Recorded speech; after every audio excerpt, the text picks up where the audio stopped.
roads were pretty dry, so I took the opportunity to have a little ride out in the Sierra. I went down to one of my favourite places. What are the 10 reasons why you should own a classic car? Classic cars, retros. Now these can be blue chip. If you get these at the right price, hang on to them, you can have quite a good return. Another good reason is once you've got your classic car, you can head off to like shows and meets and things like that, where the community is absolutely brilliant. Another good reason to own a classic car is you can get cheap insurance. If you keep the mileage down and only have it as a weekend car, the insurances are quite reasonable. Good reason to own a classic. If it's old enough, it can be tax exempt and MOT exempt, but I don't recommend you do that. Get it checked out.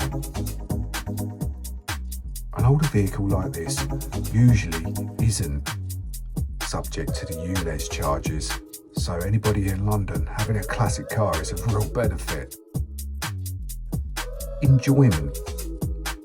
Now, I absolutely love my cars, my Mark 1 Escort and my Sierra. It just brings so much happiness. I can walk into my garage when I'm having a really bad day and just look at my Mark 1 Escort, and I just feel instantly better. Happiness, they bring happiness. Getting out in them and driving them just brings a sense of joy and exhilaration. Do you need any more? Skills and hobbies. If you get an older vehicle, these can generally be easier to work on. I've done this myself, years and years, but there's always a learning curve.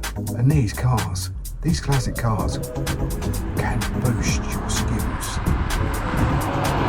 Another great reason, I love videography and photography, as well as classic cars. You have a muse. If you've got a car, you've got a muse. You can hone your skills as a photographer and videographer. You own a classic car, you're basically a recycler, because you're being very green. You're recycling an old product. It doesn't have a carbon footprint anymore. Preservation. You are preserving a piece of history. You become not only the owner, but the custodian of a piece of art and a piece of history. I'm sticking to it, and that's what I'm saying. And number 10, you'll find out when you get yourself a classic.